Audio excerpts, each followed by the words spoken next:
Καλησπέρα σας. Καλώς ήρθατε. Είμαι η Μαρία Γεωργοπούλου, η Διευθύντρια της Γεναδίου Βιβλιοθήκης και χαίρομαι πολύ που ξεκινάμε την σειρά διαλέξεων για αυτή τη χρονιά και ξεκινάμε με ένα θέμα και μια θεματική που έχει να κάνει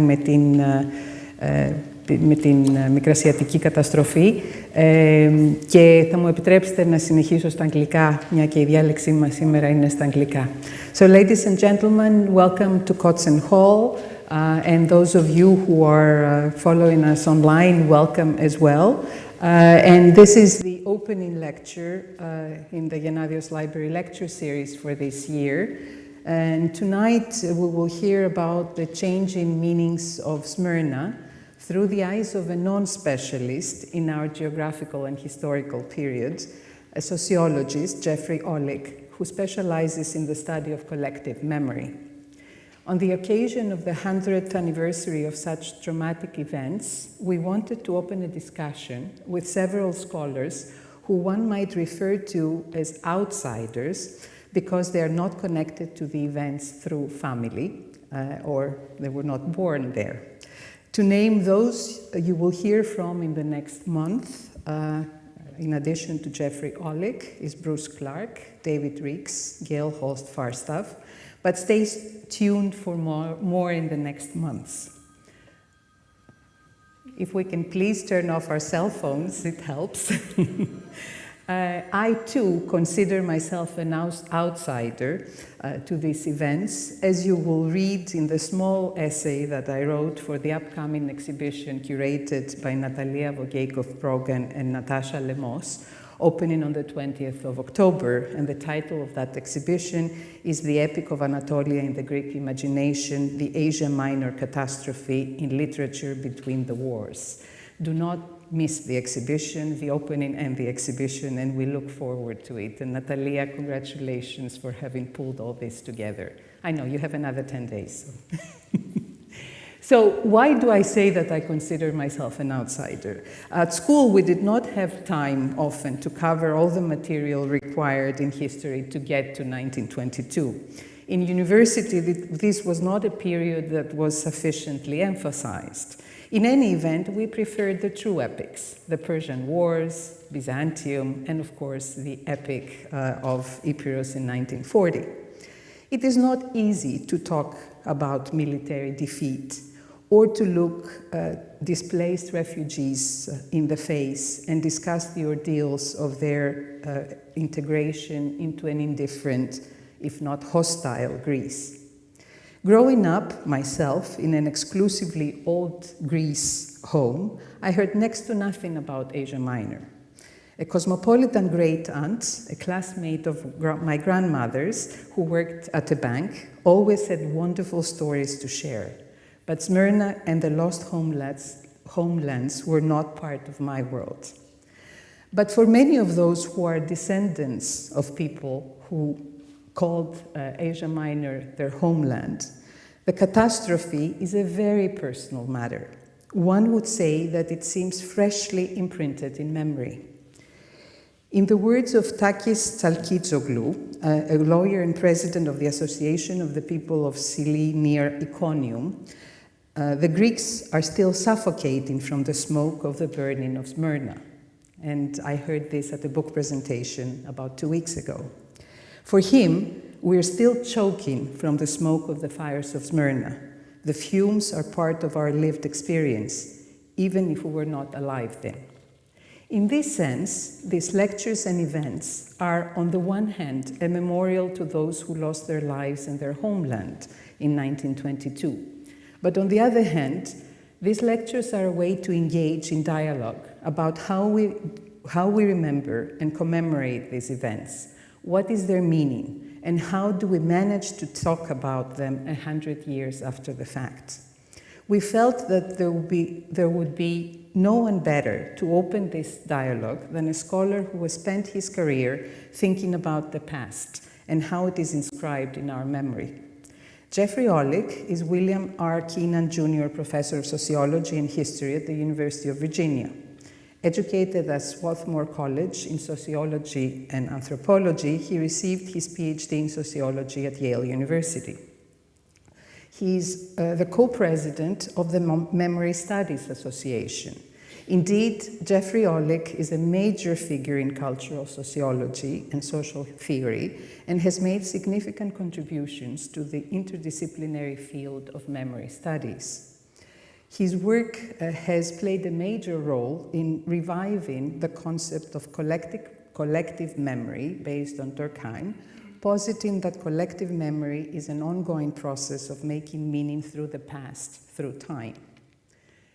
There is also another part to this, that of course there is a shift in the underlying principles of political legitimation on the global stage.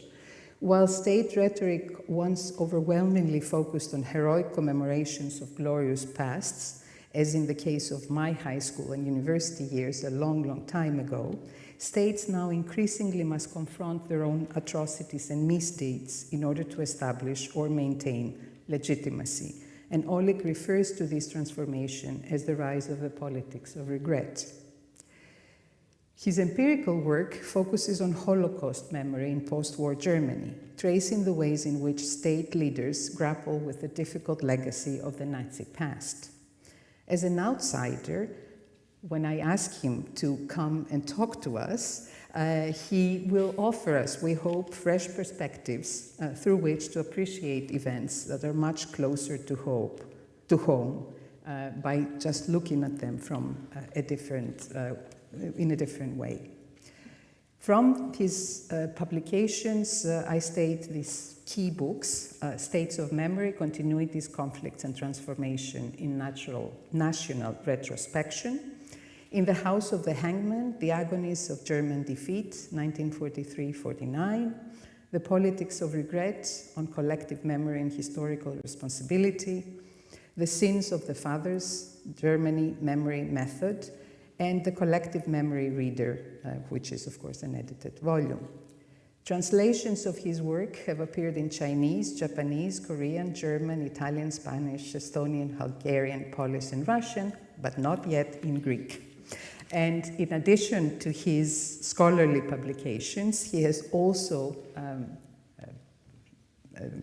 translated Theodor Adorno, Group Experiment and Guilt and Defense with Andrew Perrin. And of course, I'm sure that this audience would appreciate how important this is to render fundamental, important German texts into English so that they can be appreciated and used by a wider public. So without further ado, with actually the hope that what we will hear tonight will open up new ways of seeing, please join me in welcoming Jeffrey Olick to the podium for his lecture, Burned in Memory, The Changing Meanings of Smyrna. Jeff.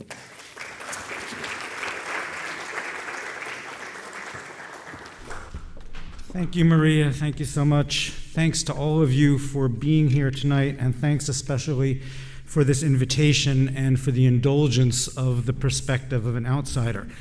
I admit that I am somewhat wary of speaking on this very sensitive topic, especially as someone who has not devoted years and years to studying it and has no particular investment other than historical and political accuracy.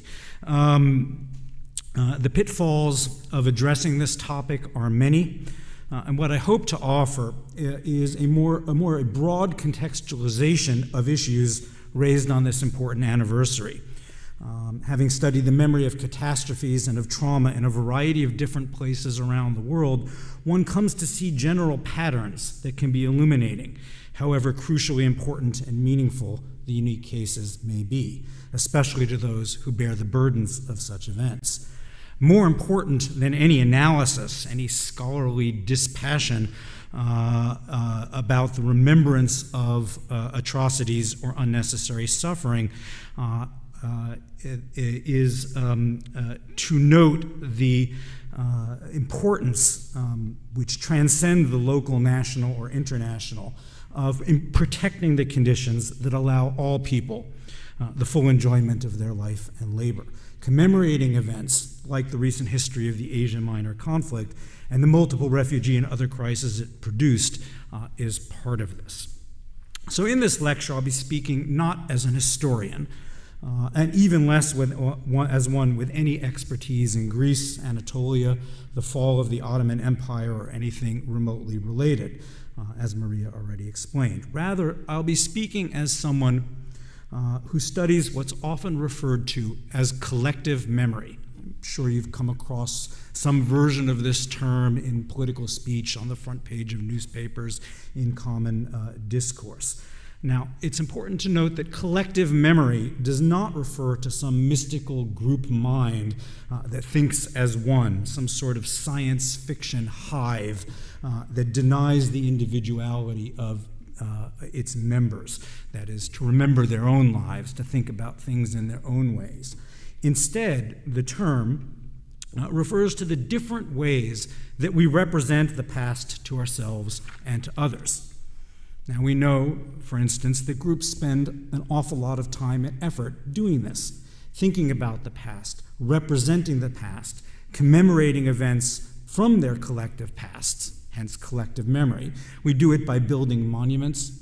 We do it by holding ceremonies. We do it by holding speeches, celebrating anniversaries, painting paintings, making films, composing music.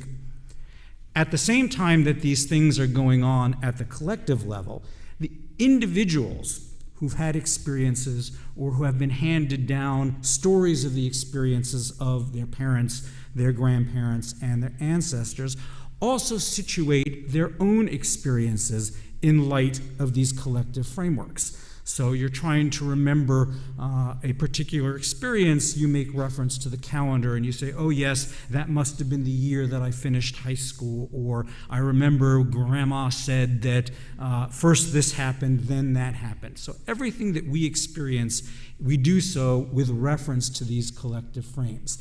So the seeming difference between collective memory, which is public, which is out there, which is available, and private memory, which is in here and private and personal, in fact, turns out to be rather spurious. So all of this is what we mean when we refer to collective memory. Though, of course, different forms work in different ways for different people in different places. Studying these different forms and ways has become broadly known as memory studies. And some of the images that I'm going to present to you tonight are for comparative reference, showing that the patterns that you might see in the Greek case are in fact quite common in many places around the world where we've struggled to make sense of the past that has occurred. Okay. So before turning attention to the specifics of the occasion at hand, namely the 100th anniversary of the Great Fire of Smyrna, I'd like to illustrate some other complex cases of commemoration, just so you have a frame of reference. Okay. That is out of order. Let's start here. I don't know if anyone recognizes this particular image. This is an image from Tallinn, Estonia, rather far from here. This is the so-called bronze soldier.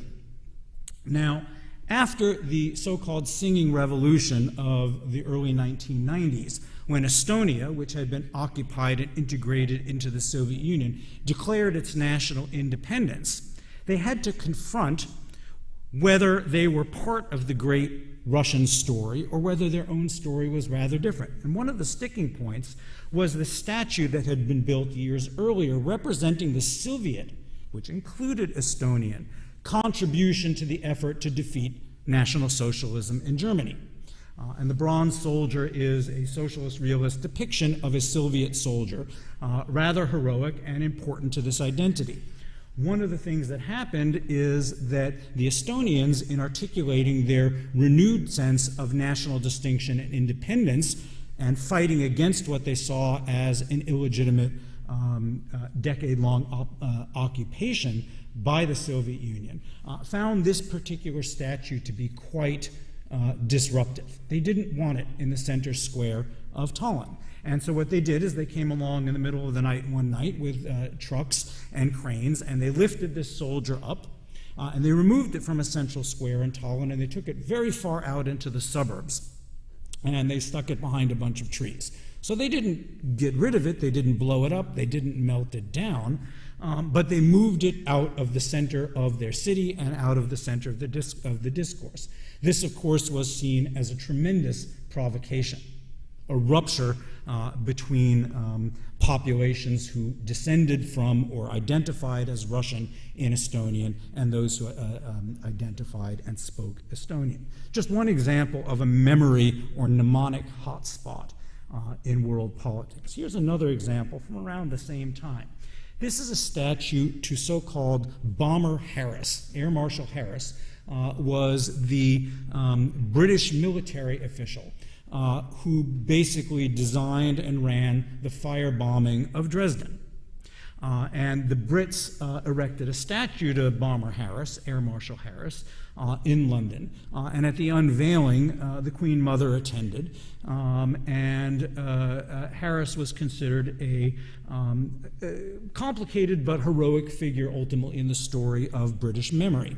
Of course, many people, seeing the firebombing of Dresden as a war crime and an atrocity, had other ideas, and the statue was repeatedly defaced. These are just a couple of examples in the last 30 years of memory conflicts around the world. This is perhaps a little bit simpler. Many of you may notice this as Mount Rushmore in the United States. Carved into the side of the mountain, the faces of the presidents. I remember when my kids were little, they always wanted to know how, it wasn't that strange that that happened all by itself, but of course it was a remarkable feat of engineering. And American tourists, in fact, tourists all over the place go there.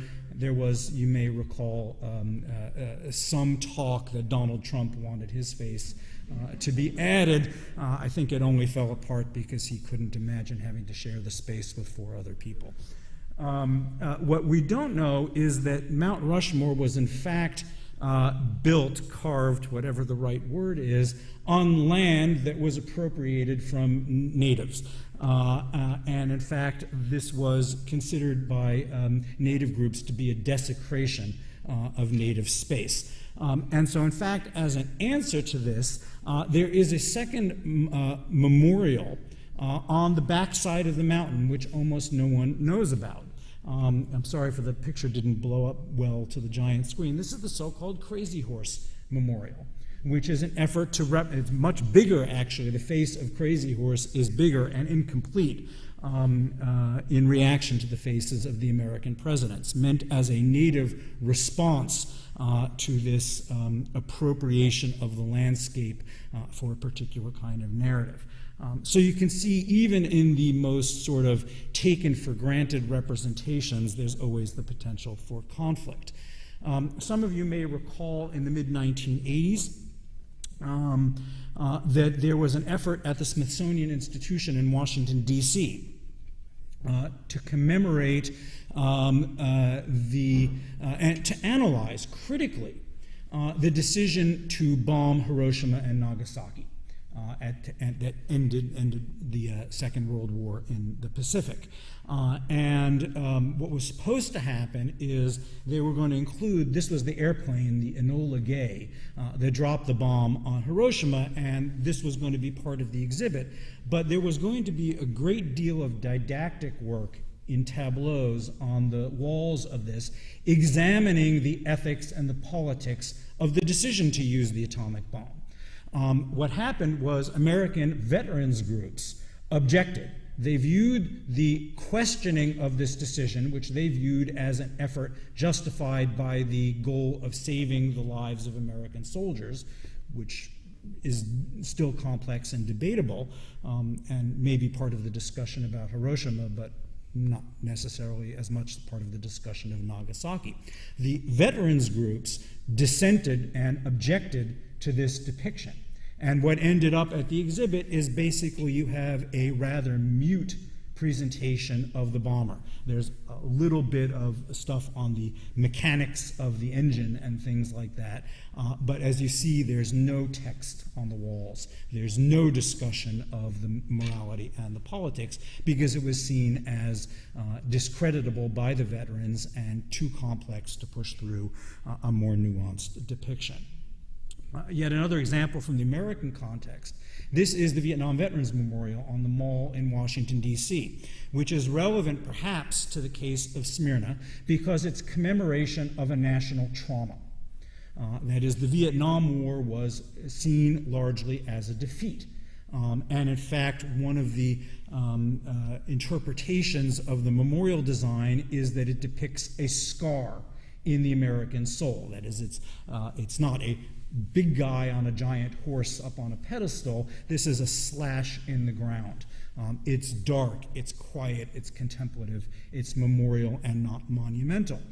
And this new form of commemoration garnered a great deal of praise in American and international public discourse, except again from some conservative groups who found this too negative. That yes, it was a complex case and there's American culpability and questions about the way the war was conducted, but it was seen to be part of a discourse that was an effort to discredit the American soldiers. And so in fact they insisted that something be added, something not abstract, something not metaphorical, but something very much like the soldier, the bronze soldier in Tallinn, a realist depiction of sort of the ordinary American soldiers, very much aesthetically, completely at odds with the design, the original design of the memorial.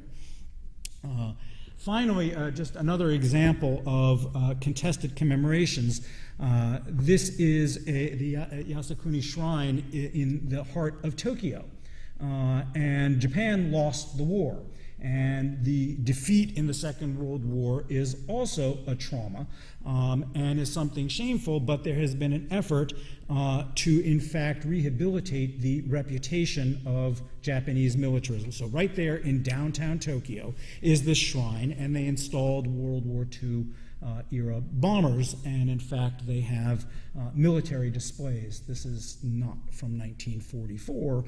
This photograph, I'm going to say, is from the mid-1990s. It's interesting that every time there is this kind of a display, there seems to be then a moment of apology from whoever is in political office, and then they wait a year, and then they do another display, and then they apologize for it again. So there's a push and pull of the interpretation. We tend to think of images of the past, of the reputation of the past, of history as settled. But we need to remember, of course, that all of these representations of the past were built by somebody for a particular purpose at a particular point in history. So this is just one of my favorite images in the history of commemoration, because you go to the Lincoln Memorial in Washington, D.C., and you see this fantastic, larger-than-life depiction of Lincoln. This is almost like seeing him in his bedroom with his pants down. There's something almost unseemly about seeing it being put together by engineers and stonemasons and people like that. One of the discussions that's gone on in the last couple of years, which I'm going to return to at the end, is whether it's legitimate to want to change the representations of the past. That is, do you take down a monument? For instance, in the American case, a monument to a Confederate general. That is one of the leaders of the Southern insurrection that was the Civil War in the United States. And the people's reaction is, well, you shouldn't take down the monuments because taking down the monument is changing history. It's not changing history; it's changing the depiction of history. It's changing the interpretation of the past. And so seeing it constructed reminds us that construction and deconstruction are often parts of the same process. By studying these kinds of cases in different contexts, we learn a number of things about how collective memory works. We learn that it's constructed. we learn something interesting. Again, I apologize for the fuzzy picture. This, of course, even in its fuzziness, everybody in the world recognizes as the Arc de Triomphe in Paris. People are harder pressed, this Arch of Triumph, to specify or name what exactly which triumph exactly it's commemorating. And it turns out it commemorates just triumph in general and a bunch of different ones, and it's a little bit vague.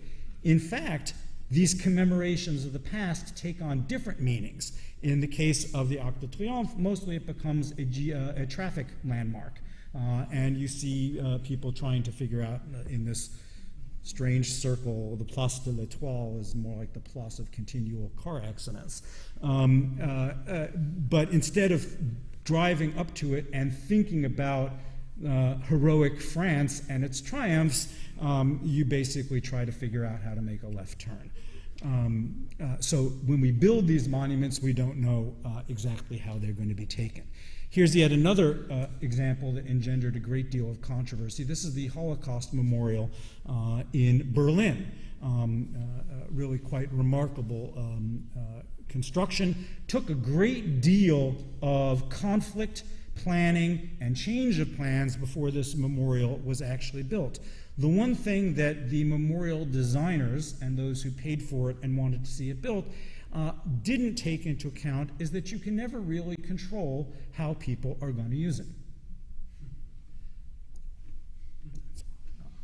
Okay, so these images of the past show that the past is constructed, that the past is sometimes non-specific, and that we cannot control the meanings that people attribute to these representations. Here's just one more example before I turn to Smyrna. In 1970, the West German Chancellor Willy Brandt traveled to Warsaw on the first trip of a post-war German leader to Poland, and he was brought to the landscape of the Warsaw Ghetto Uprising, where there is a memorial, a sculpture designed by the artist Nathan Rappaport, and Brandt reports having been overcome with emotion. He says that he didn't plan this ahead of time. He's a politician, so take that as you will. And overcome with emotion, he went down in what he considered the only appropriate gesture for a German on this spot. And he went down on his knees in remorse. And this became a very controversial kind of gesture. On the one hand, this was the beginning of the era of what I've elsewhere called the politics of regret. That is, the idea that we have a lot to apologize for, and that it's good if we do that. For nationalists and conservatives, this was considered an inappropriate posture for a national leader. What's most interesting about this particular image to me is that it also shows that we don't just commemorate history. We don't just commemorate a past event, but the commemoration itself can become an event. And so right next to where Brandt went down on his knees, so just over here is the Rappaport statue with the steps where Brandt was on his knees, and right next to it afterwards they built a monument to the commemoration. So we're at a level of monument. You can see here, it's again fuzzy, the depiction of Brandt on his knees. So this is a commemoration of a commemoration, or a memorial. And what we see here is that when we're remembering the past, we're not just remembering or representing the event, but we're representing the representations of the event. In other words, collective memory is an ongoing process of interpretation and reinterpretation through time. This is just another commemoration years later. They issued a commemorative coin. What's interesting is they sort of use part of the image from the plaque of the commemoration. So this is the third iteration, 50 years of the Warsaw kneeling. Okay, this is just one more that, again, combines these issues. This one I just picked up on a visit to St. Andrews University in Scotland, and my host, I was giving a memory talk there, and the host wanted to take me around campus, and he says, oh, I wanted to show you our monument. And there in the middle of the campus is an obelisk, which is a standard memory form, but it doesn't really say what it's a monument to. It's the Martyrs' Monument. erected in 1842 to commemorate those unto death who went to death in the 16th century, St. Andrews, in asserting their religious beliefs, restored in 2018. So you've got sort of four temporalities here. You've got something happened in the 16th century, something to do with religious freedom. The monument was erected in 1842. Then it was restored in 2018. And then the guy who was taking me around, I said, well, can you tell me more about the event? He said, oh, actually, I really don't know.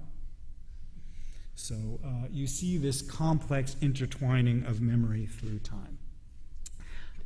In the American case, you can see when we're talking about Confederate monuments, this is a chart of when the monuments were built, the statues of the Confederate generals, Stonewall Jackson, Robert E. Lee, and the like. And you can see that they weren't built during or immediately after the Civil War to commemorate what had happened, but they were built in the first decades of the 20th century, and then again in the 1960s with a very particular purpose in mind. So commemoration happens in the present, which brings me to the theme of Smyrna. We are 100 years from the burning of Smyrna, and yet this is not something carved in stone. It is something that is an ongoing process in which we are all involved in interpreting. Okay, now I'm going to try to do something fancy, and I'm probably going to fail, but I will try. He told me how to do it, but he's going to help me. I want to show, here we go. It worked behind my back while I wasn't looking. Okay, that's perfectly good. Just last week, as I was reviewing my notes for this lecture, I was scrolling through CNN. Yes.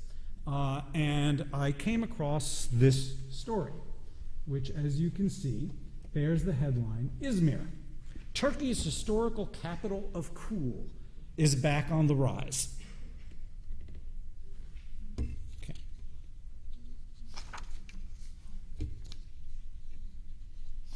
What do we have in this particular story? The capital of cool, back on the rise. First of all, it refers to Izmir. It refers to it as, they say, it was Turkey's most cosmopolitan city. And let's be honest, technical incompetence. There we go. So this is a very modern, sophisticated, looks pretty ritzy actually, and I'd like to go there. Looks like a good tourist destination. After all, as CNN says, it's Europe's capital, Turkey's historic capital of cool. Turkey's most cosmopolitan city. Just a few quotes from this article. Izmirites were the epitome of sophistication and grace, but their lifestyle came to an abrupt end in 1922 when ferocious fires ripped through the streets. Okay, notice they did this passively. It was the fires that ripped through the streets. It was still Izmir, and its lifestyle came to a halt. The orderly entry into the city of the Turkish army was quickly replaced by chaos. The orderly entry into the city of the Turkish army. Routed Greek soldiers, so the comparison of the orderly Turkish soldiers to the routed Greek soldiers, flooded into the city, heading for the waterfront where naval ships waited to transport them home. Turkish-born Greeks from across Anatolia, fearing retribution, followed closely on their heels. Within days, thousands of people were stuck on the quay, seeking a way out. A series of fires broke out that burned for days. Now, we all know that there's pretty good argument and more recent evidence that fires didn't just break out, they were set. Okay. It does refer in the article to the population exchange in 1923. This agreement saw Rum people repatriated to Greece and Turkish Greek nationals moved to Turkey. Many Levantine families with European passports and second homes elsewhere moved. Few returned, radically altering the city's character. However, Izmir is resilient. Like the phoenix, the city is on the rise. Okay. In this story, Smyrna is rather a distant memory, much less relevant than the contemporary appeal of Izmir as a tourist destination. While the story does acknowledge the cities, or the previous cities, whether it's the same city or not, history, both ancient and more recent, it does not question or challenge its Turkishness, nor explore its relevance for Greek identity, or the identities of those who experienced the catastrophe, or its meanings for their descendants.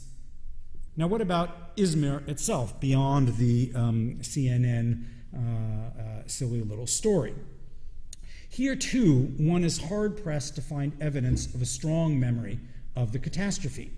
Indeed, instead of catastrophe, there's a story of triumph in the form of representations of Kemal. The epicenter of the fire is now a municipal park. All right, so now I need to go back to my slide. Yes, okay. I know you explained how to do this, but I wasn't listening.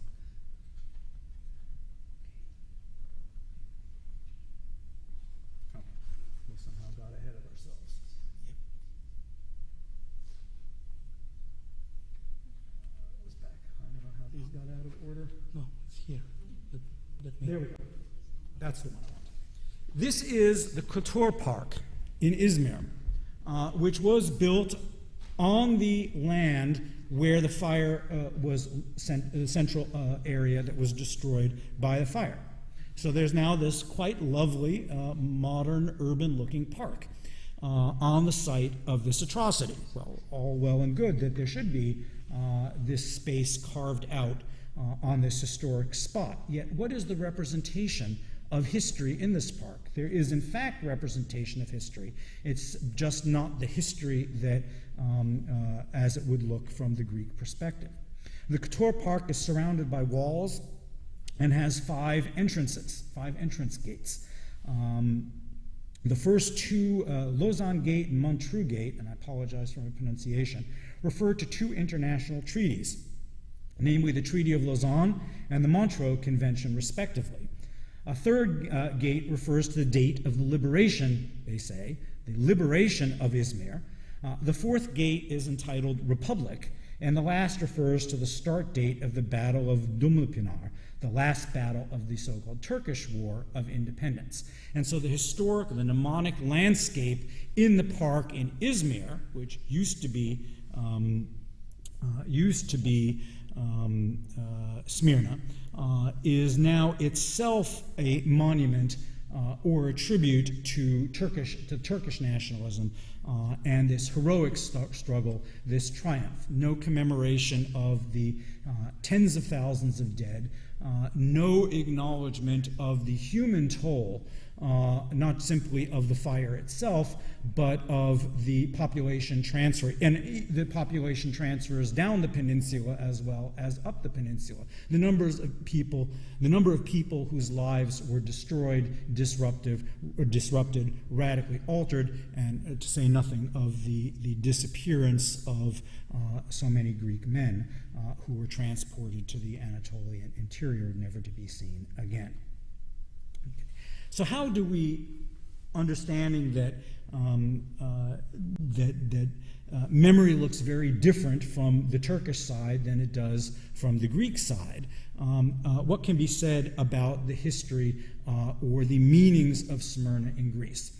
And here, though, just as we have to distinguish between a Turkish perspective and a Greek perspective, we have to remember as well that there is no such thing, as most of you know better than I do, there's no such thing as a single Greek perspective. There are many, many perspectives. And so the way I would analyze the Smyrna case, if I were to do empirical research on it, is I would look for the same kinds of things that I've seen in all of the other cases that I showed you earlier. And I would generally divide the issues into 2 broad categories. The first category, I don't know how that slide got to the beginning rather than the end, but bear with me as I go forward. It doesn't hurt to see them again, right? Okay. I would distinguish between what I refer to as the geometry of any commemorative landscape and the career of memory. And I should also note that if in focusing, and I'll go through these so you don't need to read them yet, that in focusing on monuments and physical representations, what I've sometimes called the solids of memory, because we carve it in stone, we shouldn't neglect the fact that a lot of collective memory is quite liquid. That is, it's not a monument or a park, it's a story. It's an identity, it's a symbol, it's a ritual, so taking place in time. Nevertheless, I would distinguish what I call the geometry of memory from the career of memory, to get at the social structure and then the movement through time. So let's just look through a number of different aspects of what I call the geometry of Smyrna, which show us how difficult it is to talk about even the Greek perspective, or the Turkish perspective, because even within the Greek perspective, there are tremendous numbers of salient and important differences. So, for instance, there are differences in defining and confronting this history, in remembering Smyrna, in commemorating it as we do this year on the 100th anniversary, between the perspective of, first of all, in the early years, between the refugees and the natives,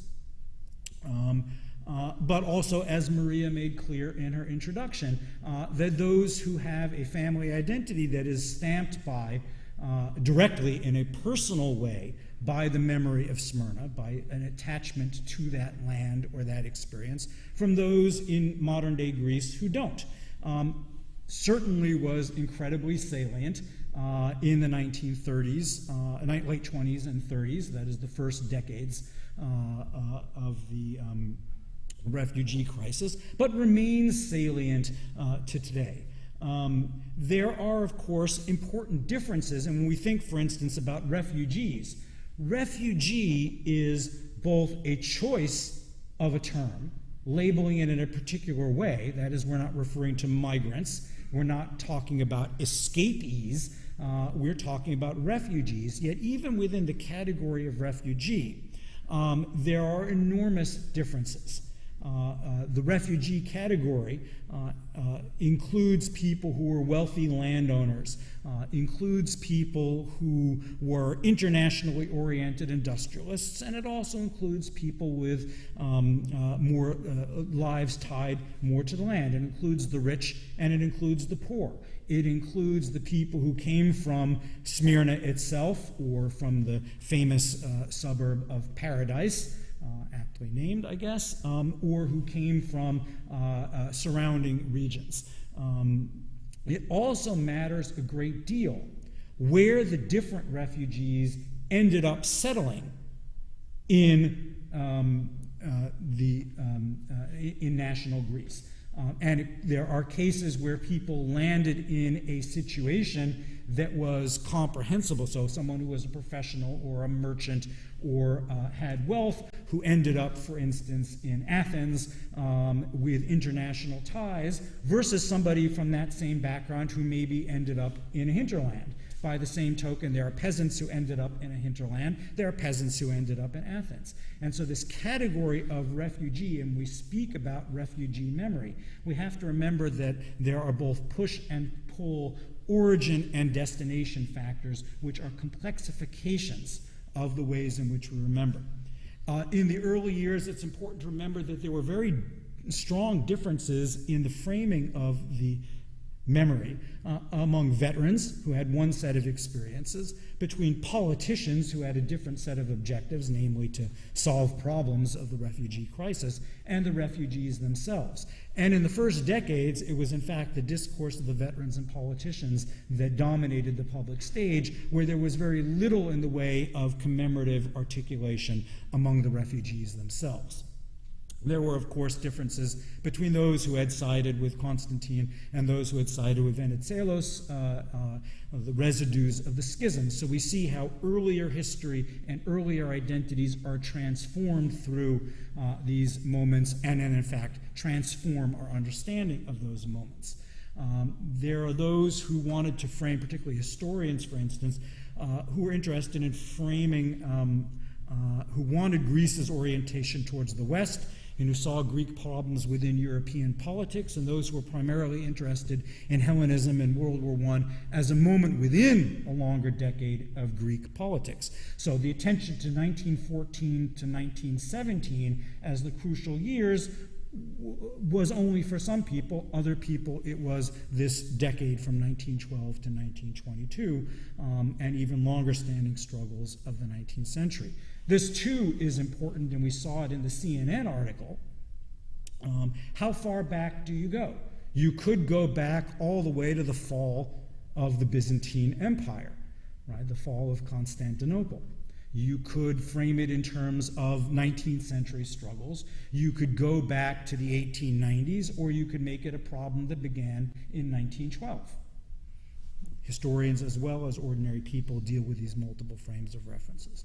We see also the differences between those who wanted to articulate a strong national identity, which implied a difference, and communists, who took a more internationalist perspective, and both the nationalists and the communists, you could see, because of their ideologies, had different attitudes towards Turkey. That is, the nationalists, there was a period in which the nationalists wanted to downplay the memory of Smyrna because they wanted to collaborate with nationalist forces, nationalist identities in Turkey as a way of preventing the spread of communism. Communists were more interested in had different attitudes. What's important over time is the increasing difference between the generations. We all know about generational conflict. When we get tired of hearing our parents talk about, or our grandparents talk about something, well, that's no longer relevant to me, or I don't want to hear about the old days. There's a more positive valuation, which is I want to know what my grandparents' experiences were, and maybe they were hesitant to talk about it. One of the things we find from the memory of traumatic events is that there's often a latency period between the generation that experienced an event and it skips a generation. There's often a taboo against talking about experience in the second generation, which then returns in the third generation. And I think we see that very clearly in the case of the memory of Smyrna. That it was often grandchildren who were interested in recuperating this lost memory. Though we also have to pay attention in focusing on generational differences, the experiences that the different generations have. And the younger people grew up in an era that was more shaped by the concept of trauma and the concept of memory and the importance of commemoration. Of course, as already mentioned, differences between classes. One, if somebody wants a Ph.D. dissertation topic, there's already been some work done, but there is a great amount of work to be done between the different forms of memory and the different role of memory across gender. First of all, there are different gendered experiences of Smyrna. That is, the men who didn't make the migration and the husbandless and fatherless people who came north, and the kinds of social structural challenges that created, but also forms of memory, the women as storytellers or tellers of particular kinds of stories versus men as oftentimes more silent types in this. So how did that work out through the 100 years since Smyrna, what I call the career of Smyrna? We can do a lot of work to divide periods, though periods are never really as clearly divided as all that. We see a post-war period where the most significant problems were practical. That is, how do we absorb this enormous number of suffering refugees? There were also, particularly within veterans groups, debates about who was responsible for this defeat. Following the Second World War and the period directly after, which was defined by the debate between communists and nationalists, following the fall of the Greek military junta in 1974, when the change in generations became salient. If you think about 1974, by higher mathematics, 74 minus 22 is 52. What you get is anybody who was an adult had an adult experience of Smyrna by 1974, the late 70s and early 80s, was really quite elderly at this point in time, and there is a generational transfer. And the memory of Smyrna is no longer an experiential memory, but it is a transmitted memory, or what the literary theorist Mariana Hirsch has referred to as post-memory. That is, memories that are incorporated into your own identity, but of events and situations that you yourself did not experience. It's interesting to see how the collapse of Yugoslavia in 1991 and the subsequent Balkan Wars, which were part of the rise in the 1990s of a widespread discourse of trauma, fed into the articulation of the refugee memory. That is, we experience, or our grandparents experience, something traumatic. It's not just psychological trauma, it's also a cultural or collective trauma, and that requires a certain kind of therapeutic discourse. One of the most interesting features of the career of the memory of Smyrna is how new crises of migration and refugees from Iraq, Afghanistan, and Syria, now Ukraine, have both been shaped by, in Greece, and have shaped the memory of Smyrna. One of the most salient pieces of information is that many of these refugees followed the same route that the Asia Minor and Anatolian Greeks did in the 1920s. So there's a certain kind of doubling, and if just in the interest of time, I'm going to skip forward to some slides here at the end. Some of you may recognize this photograph. This is a photograph of a protest on the island of Lesbos, objecting to certain kinds of immigration policy, great concern about being overrun by immigrants.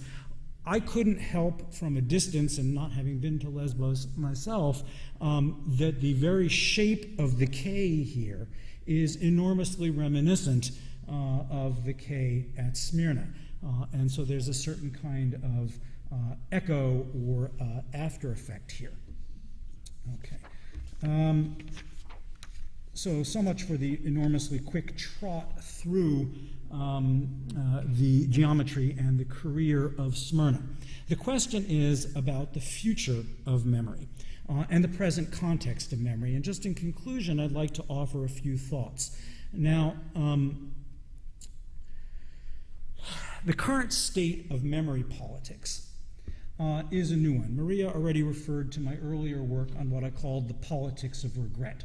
That is the principle that we need to focus on and acknowledge difficult, traumatic, complicated histories. We need to acknowledge responsibility for crimes that were committed in our names and for legacies that haven't been worked through. Otherwise, in the terms of the famous or notorious Sigmund Freud, you get what we call the return of the repressed. And if I can just narrate from a personal perspective, this particular photograph is from August of 2017 and was taken on the campus of the University of Virginia, where I teach. This was the notorious Unite the Right protest in Charlottesville. Previously, most people around the world had no idea where Charlottesville was, but suddenly it was on the front page of every newspaper and on every TV broadcast. In the world, the rise of a fascist right-wing, Donald Trump-inspired white nationalist protest. The reason for this protest in Charlottesville, and the reason that it was in Charlottesville of all places, is that it was in Charlottesville that a particular effort was undertaken to re-examine the legacies of the Confederacy and of slavery in the United States. Throughout the United States, particularly in the southern states, there remained 150 years after the end of slavery. There remained all over most southern towns, including Charlottesville, statues commemorating the so-called heroes of the Confederacy, of the insurrection itself, this uprising that had sought, at least in part and maybe overwhelmingly, in the name of protecting the institution of slavery. There were generals on statues and rebel soldiers. There was a figure called Johnny Reb, who was a Confederate soldier. And in front of virtually every courthouse in the American South in 2000 and 17, there was a Johnny Reb soldier, and people would be proud of this so-called Confederate heritage, and they would deny its nastier aspects. But as we saw from the chart of when they were built, these monuments were erected for quite objectionable purposes at particular times and place. And yet in 2017, this right-wing, radical, white supremacist rally came to the University of Virginia, came to a university because this university stood for the values of open and public discourse, but also because there was a movement forming to start challenging the presence of these monuments. The rise of the so-called Black Lives Matter protest movement, BLM, which has since then become a worldwide phenomenon. We see this in downtown Charlottesville, Virginia. The Ku Klux Klan outfits the Confederate flags. This is the statue of Robert E. Lee and the torches looking like something out of the 1930s, not the 2000 teens. This statue that you see behind the fire of Robert E. Lee is now removed. It's gone. And following the murder of George Floyd by police in Minneapolis, Minnesota, the Black Lives Matter movement became a worldwide symbol. It succeeded. This is what's called Monument Avenue in Richmond, Virginia, which was the capital of the Confederate States of America, which is about an hour from Charlottesville. This is so-called Monument Avenue, and up and down the avenue there are statues to the Confederate heroes. In answer to them, about 20 years ago, there was a small monument built at the bottom. So at the top is Robert E. Lee on a giant pedestal, and at the bottom is the tennis player Arthur Ashe, who was from Richmond and was African American. You see this very small little statue in comparison to this is the Robert E. Lee statue at the top, and this is the Arthur Ashe statue at the bottom, so the power dynamics are pretty clear. Following the Black Lives Matter movement, the monuments on Richmond Avenue and similar ones elsewhere around the southern United States were also removed. This redounded around the world. Many of you may recognize this particular monument. So Black Lives Matter seems like an American problem, and the American Confederate monuments are a problem. But this is a monument to Edward Colston in Bristol in the UK. And under the banner of Black Lives Matter, Colston was ripped from the pedestal. Colston was someone who had made quite a fortune as a slave trader and was dumped in the river. So this is what defines the present moment in which, seems very distant, but in which we are discussing, we are commemorating the 100th anniversary of Smyrna. So what have these things got to do with each other? A couple of things. First of all, while those who study Smyrna know that memory is a global phenomenon, I should note, I was looking for a slide, I couldn't find the right slide. Just down the street from the Robert E. Lee statue in Charlottesville, there's a lovely little restaurant, the name of which is Smyrna. Now, interestingly enough, it serves neither Turkish nor Greek food, but for some reason, Italian food. Again, just like the Arc de Triomphe, we find that memory is a puzzling and murky phenomenon. Even before we dump bronze things in the water, it is already a murky phenomenon. But we've entered this new stage of discourse about memory in which we have to recognize what my colleague in memory studies, Michael Rothberg, has called multi-directional memory. Memory travels around the world in complex ways. And it could be, so first of all, we've seen the potential for memory conflict between Turkey and Greece, but also the complexities within Greece. We've seen the changes over time, but we've also seen yet another feature of the contemporary landscape is the re-examination of colonial and post-colonial memory. And also, it's a complex question, the extent to which Greek ambitions in Asia Minor were colonial or imperial, or what colonial and imperial have to do with each other. These are complex debates in political science, but what we find, Stay close to the mic. Stay close to the mic. Just a couple more sentences. Is that in this moment there is a re-examination of the imperial and colonial impulses of the 19th century. And so, in fact, what I would expect is not only that Smyrna will become part of this worldwide discourse about commemoration, but could very well become a symbol of the complexity and the exchanges and the multidirectionalism of memory. The term multidirectional memory comes from the observation, for instance, that Turkish immigrants to Germany had to learn in school about Holocaust memory. And so the question is, if we understand and have an idea what young Germans should know about the Holocaust and why it's important to them, why should it matter for the children of Turkish immigrants who may be German citizens to learn about something that happened before they came? The experience of Smyrna, the commemoration of Smyrna, may be yet another opening in the generation of multidirectional, fluid, and complex memories. And yet, obviously, in the present context, the overwhelming image today, or in the month of September, which has just passed, which was the 100th anniversary of those terrible 3 weeks, though it was, of course, a longer period, we can't help avoid the confrontation with another potent, is it neo-colonial, is it neo-imperialist form of aggression, namely the Russian incursions not only into Georgia and Armenia, but now, of course, into Ukraine.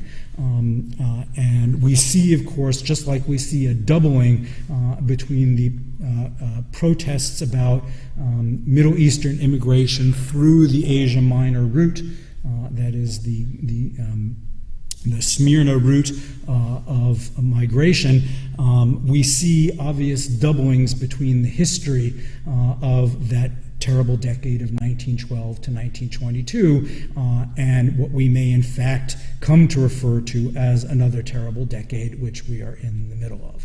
And so memory, of course, in this light is not just about the past, but memory is even more about the future. Thank you.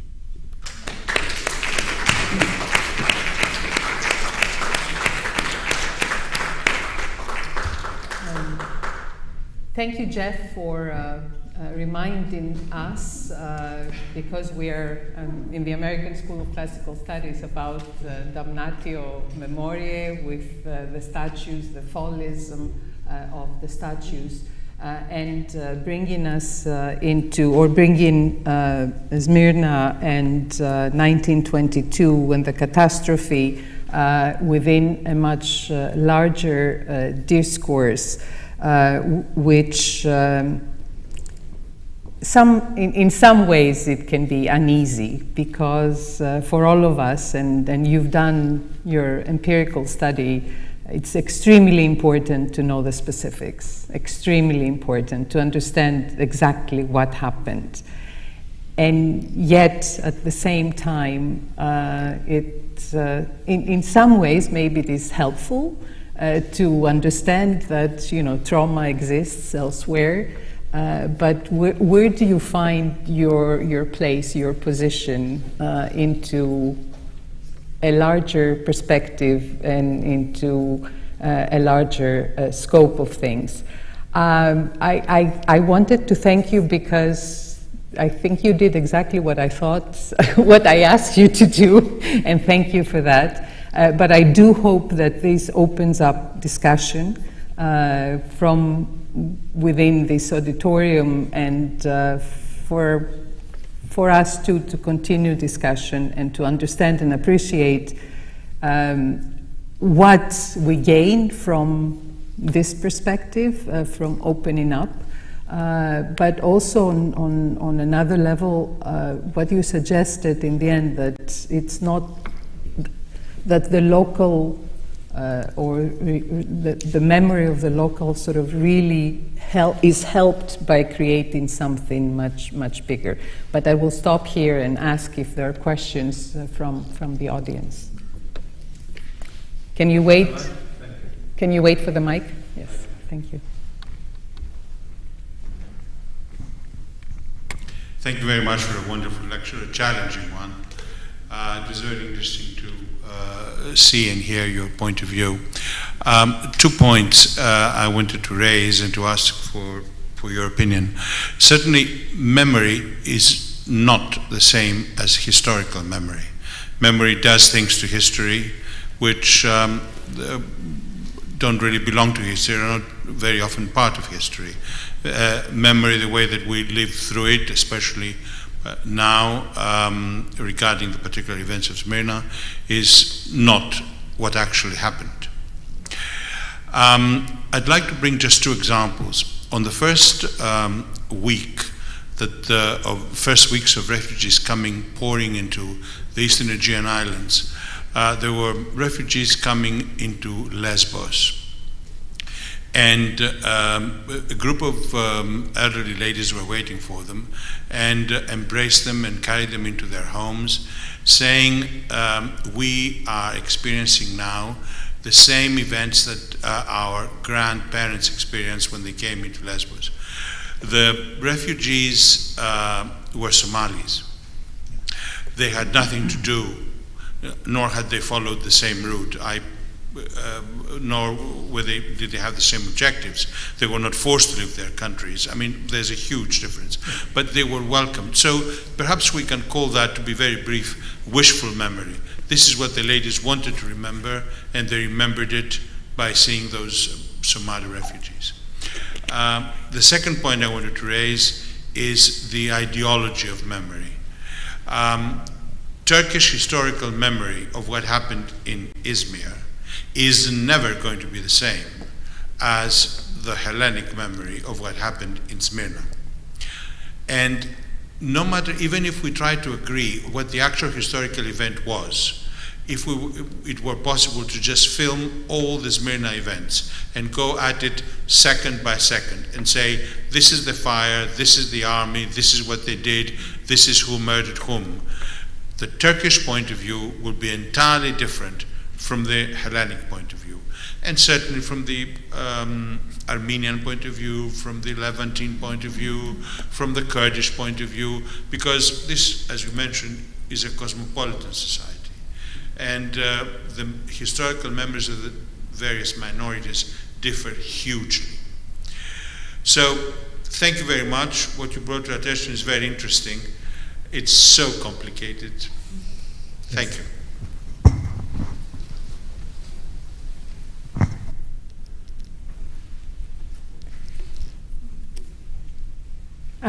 I will take a question from the internet and then I'll get back to you. So this is Andrew Bridges. Hi, Andrew. The first part is a thank you as a Philhellene who grew up in the shadow of Stone Mountain and its carved 20th century celebration of the Confederacy. He thanks you very much. And then he asks, what prospects do you see for the teaching of history as a discipline of inquiry and research? Herodotus, the very sort of word of history, as opposed to suffering state-imposed constraints on discourse. For example, some US states now forbid discussion of certain topics or viewpoints. Well, thank you for that question, and thank you for the comments. What prospects do I see in the United States right now? I see fairly dim, other than that truth always wins in the end, but we need to be patient. History, there's an interesting long-standing debate about history and memory, and whether they're the same things or radically different or features. The way I view it is that history is a form of memory. It's a form of memory that's subject to a particular set of rigorous rules. But the idea that history is objective and neutral and is told from nowhere is itself unhistorical. The history profession was born with a particular set of nationalist purposes in mind. And even when we try to make history cosmopolitan, multi-directional, post-national, post-colonialism, that's a particular location in time and place. And so the question is, if we were to get everything right, film everything about what happened in those 3.5 weeks in Smyrna, or we spread it out, do we spread it out a year? Do we spread it out 10 years? Do we spread it out 100 years? Or again, do we go back to the fall of Constantinople? We get very different kinds of perspectives. So history is, to me, as fluid as memory, but fluid in very different ways. As I also tried to point out at the beginning, that one of the things that I do I have a sort of dual identity as an historian and a sociologist. I study, as I mentioned, commemorative events themselves as events that can be studied historically. Right, so we can use the tool, we can get it right that Willy Brandt was on his knees in 1970, and here's what was going on the week before, and here's how it was received before and after. But historians are human beings with their memories, and they're involved in politics, whether they want to stay out of it or not. The prospects in the United States are fairly dim. What I'd like to do is I'd like to use this kind of inquiry, this kind of transnational inquiry, to see if we can make these kinds of memories additive rather than divisive. That is, if understanding in the United States the experience of black people who have to walk by those monuments can make us not say, well, my great-grandparents are terrible people, and I have to donate my house and give up my bank account and enter a church and self-flagellate all day long. That's not what we're looking for, but we are looking for ways of putting ourselves in other people's shoes. That is, memory exchanges between Turkish and Greek perspectives, as well as within the many different Greek perspectives and the many different Turkish perspectives. Memory exchanges, if you will, so that our experiences, our sufferings are additive. Sometimes we make out trauma and suffering to be a competition. Well, how many was it? Ours was worse than yours. When you do that kind of mathematics, everybody loses. Can we learn from other people's traumas? Can we put ourselves in other people's shoes? Can we make history and memory additive rather than divisive? So that's my perspective of hope. I don't know if it answers the question.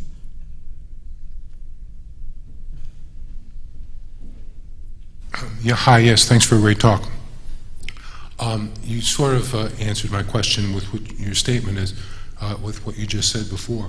But yeah, how do you reconcile? How do you move forward? How do you heal with all these things? Those students at the University of Virginia were severely punished for their protests, probably correctly, but they were pasted all over nationally, the internet. They were dumb students from my perspective, but how do we move on? How do we heal?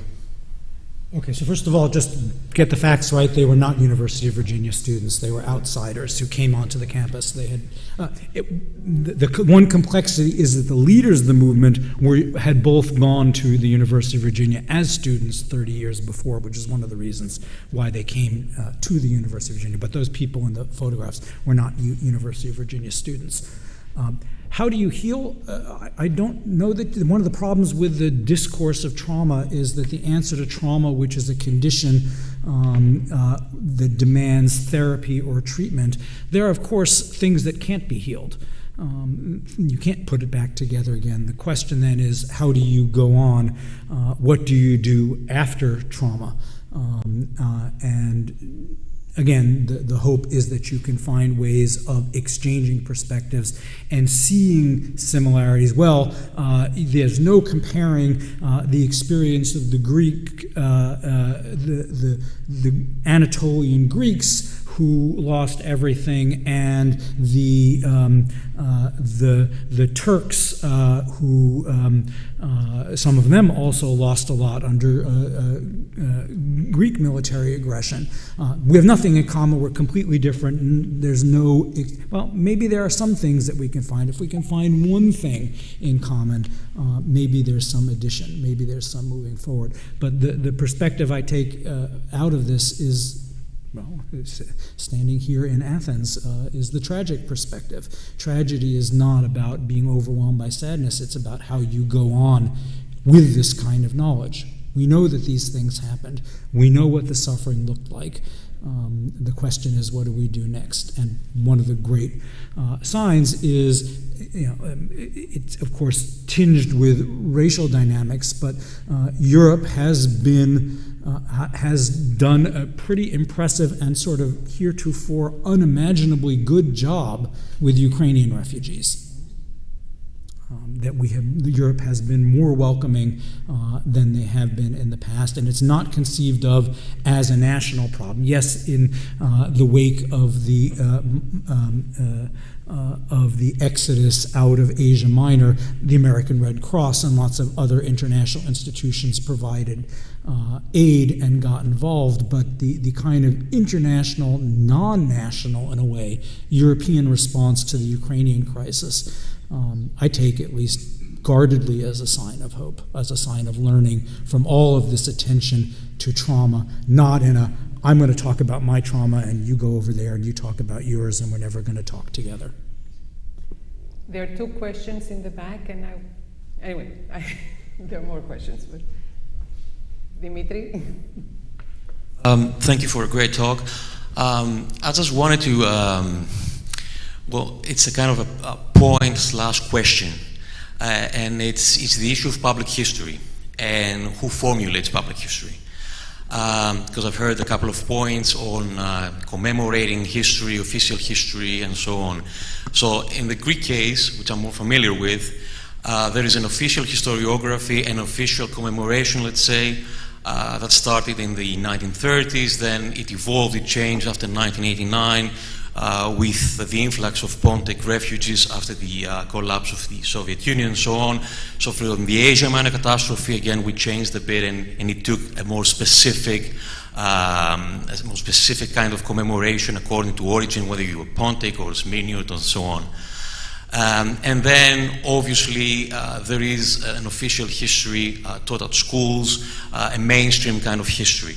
And then, on the other hand, you have a younger generation of scholars and historians who try to, at least in the last decade, get some space in public history. So, therefore, you have these walks in refugee settlements where thorny questions of the settlement of the refugees are discussed. For example, social racism of the time, the very difficult circumstances, practical, socio-economic, these refugees had to deal with, relations with the local population.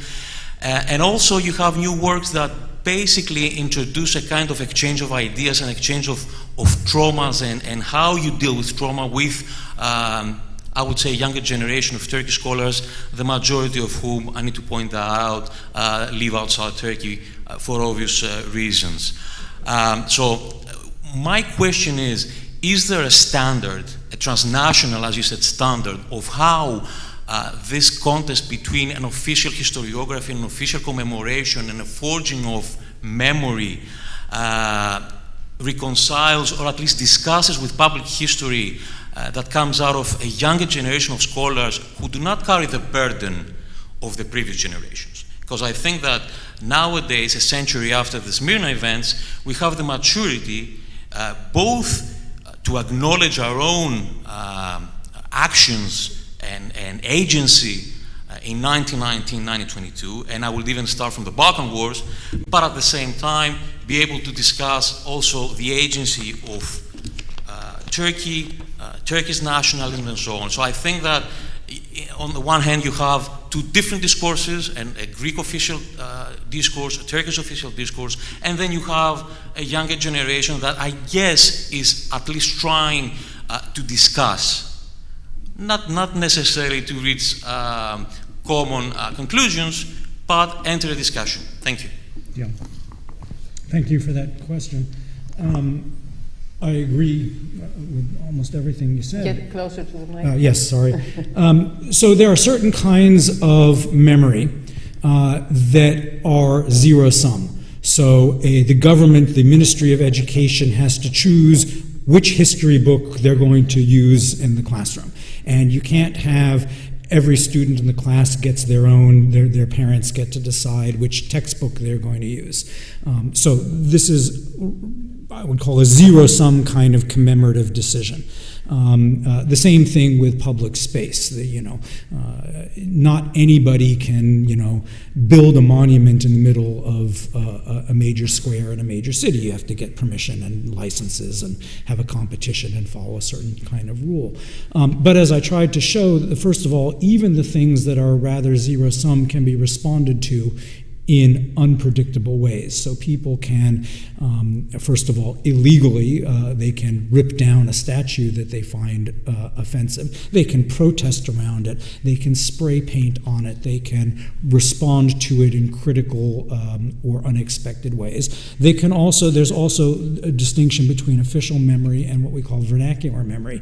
The memory of people, the memory that's handed down in your family may not be the same as the memory that you learn in school, and different. Your family memory may be different than the family memory of the people down the street because they had a different set of experiences. And we often find that the things that divided people who experienced an event together continue to divide them after the event. So that if one person, they grew up in the same neighborhood in Smyrna, and one was much richer and one was poorer, but they all end up in a shanty town in Athens, and in 1923, the memories of those families 20 or 30 years later have some space in between. So memory multiplies. If you don't like the memory that's being proffered to you, we find a lot of success in memory movements, memory entrepreneurship, we call it. That is, you don't necessarily have to wait for the Ministry of Education or the president to commission a new museum or a statue. You can raise the money yourself. You can build your own thing. You can put a little thing on the sidewalk. There's actually been a movement that started, one of the sort of main moments, and it was the Vietnam Veterans Memorial, of so-called counter memorials that go against the dominant narrative. One example of this in Germany, instead of building museums and large things like the Berlin Memorial, one of the newest things, two commemorations that I really like. One is called the Stolpersteine, or which translates as stumbling stones, where they put little plaques in the ground in the street, so that as you're walking down the sidewalk, you might actually catch your shoe on one of these things, and carved on it and engraved on it, it says the name of somebody who lived there, who disappeared in the Holocaust, for instance. And these stumbling stones have proliferated as a memorial form in many different kinds of contexts, because it makes you think about local history rather than the national history. The idea of writing and publishing memoirs. Now anybody can, we don't need a publisher anymore. You don't need Oxford University Press. You can write a blog. You can create your own memorial website or your family's website. You can share images. And so there are more and more exchanges. So neither history nor memory is monolithic. There are some forms of historical memory which are closer to zero-sum. There are some that are implicitly plural. One thing I wanted to say about how memory works, you can talk about what actually happened. And historians study what actually happened. What's really interesting with memory process is even your memory of what actually happened is almost guaranteed to be wrong. There are lots of psychological studies, for instance, about what we call flashbulb memories, that some big event happens and you think that you will remember it forever, and even 50 years later you say, I'll never forget where I was when President Kennedy was assassinated, and you remember in great detail, but you find out that you were wrong, because you say, oh, well, first I went to the baseball game, and then they stopped the baseball game to announce he had been killed, and we can look in the newspaper and find out there was no baseball game on that day, but you remember it very clearly. The other thing that happens is images and things you learn later get mixed in. So, I was in New York City. I was in Manhattan on September 11th, 2001. I remember that day. I think I remember the day, but I can't remember the day without the video that, of course, I didn't see at the time, that only came out later. I think I remember watching on TV the airplane fly in. Of course, we didn't see that video for several days later. So everything is in a continual process of reworking, and we fill in the gaps with stuff that comes in from outside. We have 3 questions in the room that I would like to take, if Kate is well enough to. We'll start from the back, and then we will sort of stop, because I think we can talk to you over a glass of wine. Please. Thank you very much. Thank you to the American School, and thank you, Professor Olick, for visiting us here. With the passing of Queen Elizabeth, we had this spike in the global public discourse around a reevaluation of empire, imperialism, and colonialism, which you referenced. And you seem to suggest at the end of your remarks that there's value in somehow connecting that global public discourse with Smyrna moving forward. And I was just thinking about that now, how one might do that, and perhaps you could give us some guideposts. Because the Greek-Turkish relationship doesn't fall neatly into empire and colonialism. However, there was indeed major inequalities between different ethnic communities in Smyrna. And it seems globally that the trend is to give more moral authority to the anti-colonial, anti-empire communities. So how does that frame work with Smyrna? I'm very curious. It might not look so good for the Greeks. That's right. I work really hard to stay out of trouble, but I think you're pushing me there. Imperialism or empire, let's not use the nasty, dirty word imperialism. Let's talk about empire. There are a lot of problems with empire, but there are also some things that aren't problems with empire. In many ways, this is part of the memory of Smyrna, is this remarkable place, this polyglot, multi-ethnic city of different quarters and people interacting without animosity. I'm sure we're forgetting or we're repressing animosities, class differences, religious differences, etc., in Smyrna and around Smyrna. But in some ways, Smyrna stands as a symbol of the kind of city that people like me kind of like, right? Where it's not defined solely in terms of ethnic exclusion. And this too, I mean, empires did great things. They extended communications networks and trade networks and created contexts of development of peripheral regions. But most often, of course, they did that in an exploitative fashion. So not everything about empire or globalization, if you will, is negative. So that's one way in which, so I agree with you that that the idea that the post-colonial or anti-colonial or colonialist guilt, the post-colonial guilt discourse leads us to a kind of repudiation of everything that was understood as associated with empires. And we need a more nuanced view. I'm not at all referring to the return of imperial sensibilities. I certainly hope not. But I mean, as terrible as Napoleon was, he also spread certain kinds of images of the rule of law to wider segments of Europe. So it's always, the short answer, as part of my long answer, is it's always incredibly complicated and nuance matters. And you're right that we are at a moment where post-colonial means everything about Europe is corrupt and bad, and nothing good ever came out of the Enlightenment. The Enlightenment itself is a form of corruption. We know that that's not the case. And so again, separating the good from the bad, understanding the complexities, the intertwining of the power to do things and the power that's expressed over things, and that those interact in complicated ways.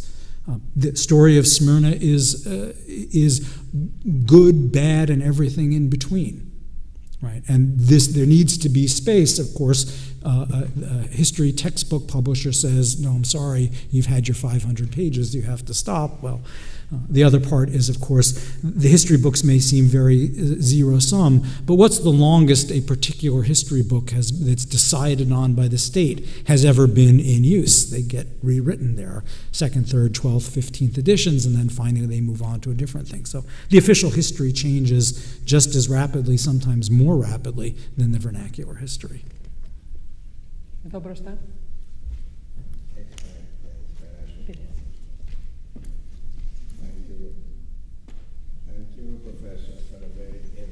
Μπορείς να δώσεις το μικρόφωνο, παρακαλώ. But the time has already gone way by. Just one thing I'd like to point out. We are in Greece,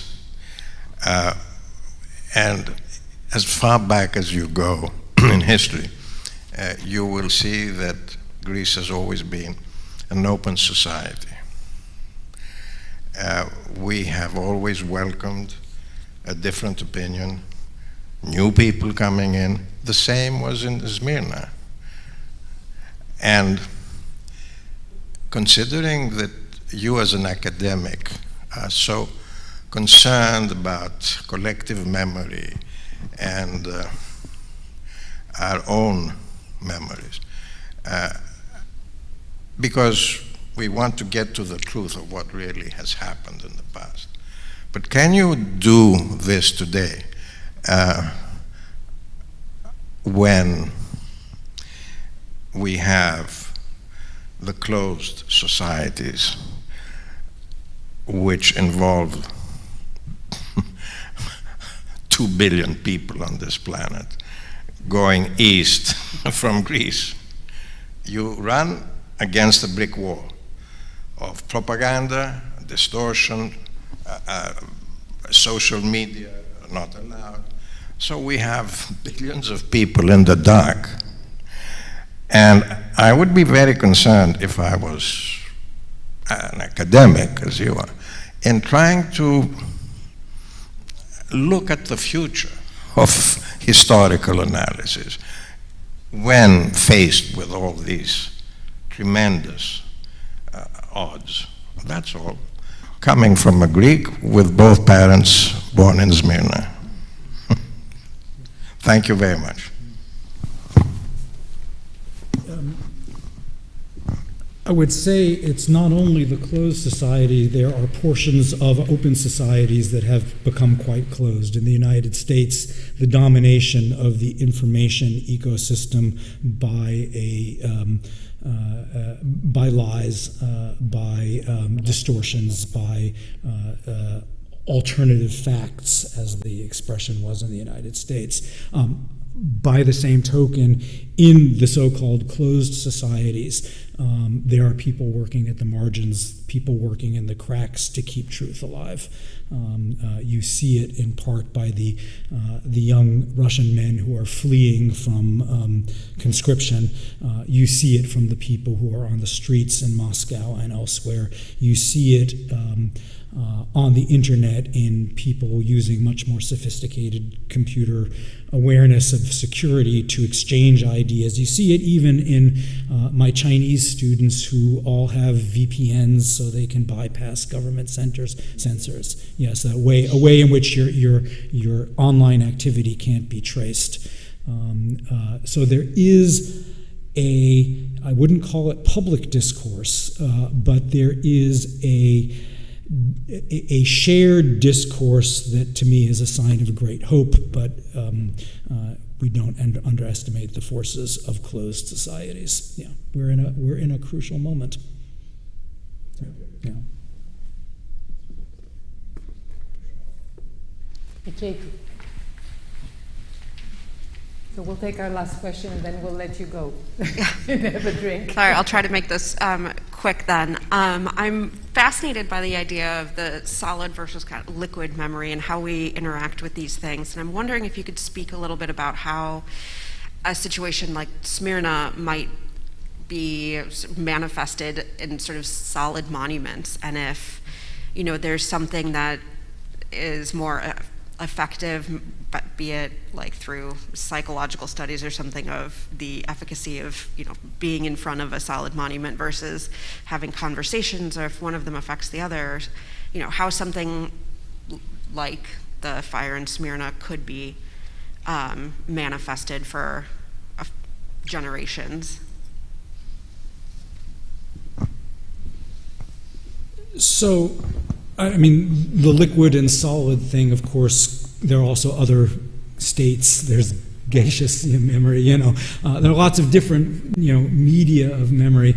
And so there are lots of forms of commemoration when we're not looking for it. So again, the stumbling stones in the ground, the small plaques, but again, in the liquid forms, the words somebody uses. So I just spent last week in Germany with my elderly mother-in-law, and you know, she used some words, and it turns out that they were from her childhood in Berlin, and nobody would use them anymore. So there are forms in which the past, or a particular kind of cuisine, you know, that your grandmother made a particular dish, or you have a preference for fish prepared one way rather than the other way.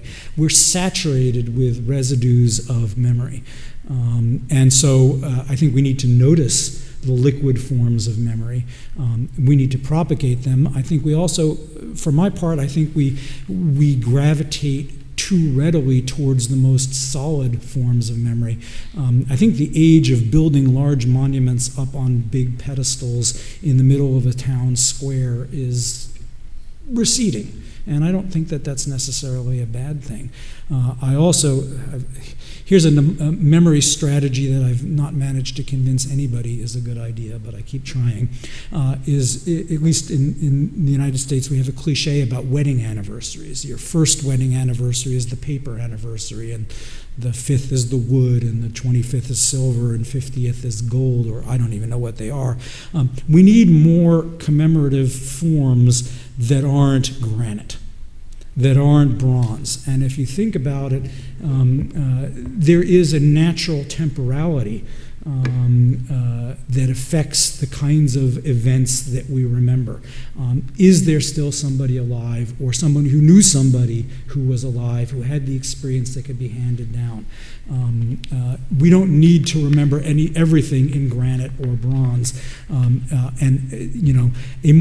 in the forms of museums, for instance, we've come to have much more didactic, opening, responsive, interlocutive kinds of displays. And museums are both these large institutions in a big building paid for by public funds, but there are also lots of small museums or temporary museums, pop-up exhibits, if you will.